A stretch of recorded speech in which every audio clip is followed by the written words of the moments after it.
I'm familiar with the argument that this was a different James or Jacob, the brother of the high priest, but I don't see what problem that solves. I don't see what problem there is in the text. The text doesn't present any problems to me.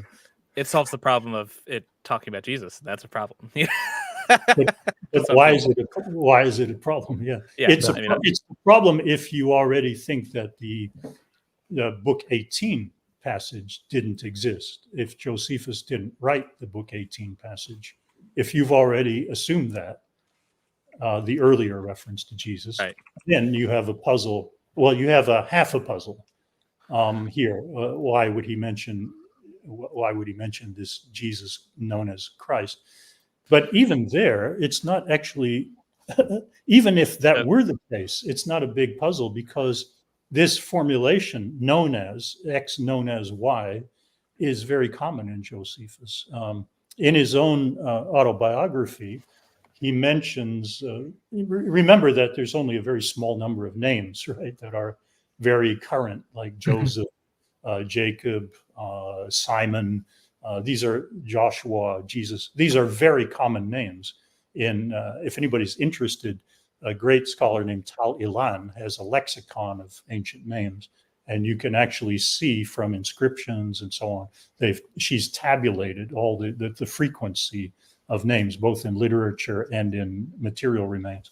So you can see there's only a handful of names, like a dozen names that are super common. Eleazar, Simon, all these names.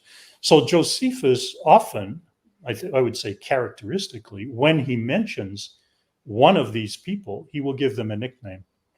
He will say, Eleazar, who's known as this, or Eleazar, the son of Ananias, or, Matthias, the one known as the hunchback, or something, or the stutterer, or something like that. And the name itself doesn't matter, right? It's just like the meaning of the name doesn't matter. The meaning of the nickname doesn't matter. It's just that's what he was known as.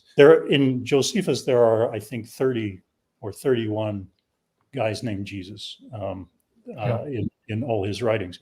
So it makes sense that this particular Jesus was known as Christos. That's just his nickname. You don't need to know what it means. That's just, he was called the smeared guy. That was actually a question I was going to ask, is that another line of argument that's often put is Josephus wouldn't have said he was known as Christ unless he would take this time to explain to his readers exactly what Christ meant. But it seems to me like he's just saying who the Jesus is. And even if you don't know why he has this nickname, it doesn't really matter. You just, that's the guy. It's the same throughout ancient literature. People had all kinds of funny names like Shorty, Blackie, Chickpea. Cicero is Chickpea, right? Cicero is a chickpea.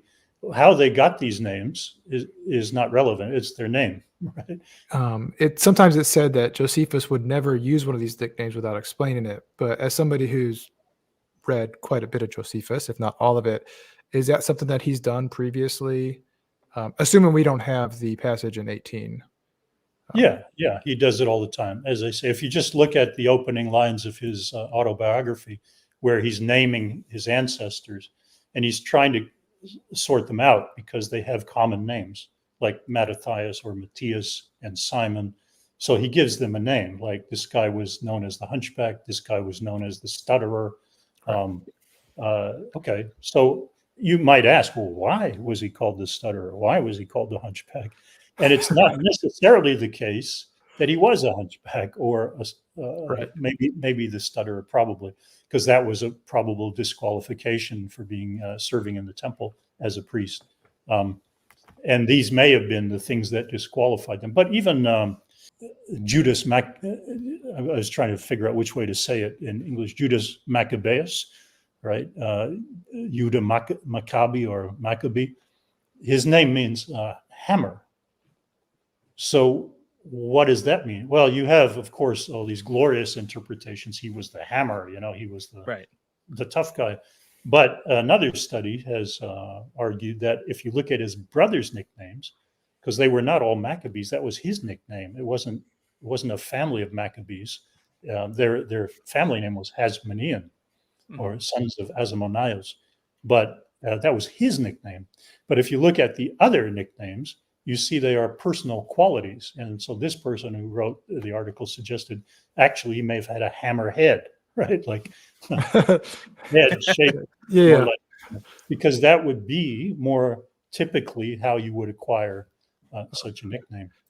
So the fact that Jesus was known as this smeared guy, smeary or oily or something, is not actually that puzzling. It's nice if he explains what it means, but there's no reason he would, because that's not what you do with personal names, right? Yeah, that makes sense. So, and it's the same places, by the way. I mean, there are lots of places where he says, and this was known as the something place. Right. Why it was known as that place? Well, he might tell you, he might not.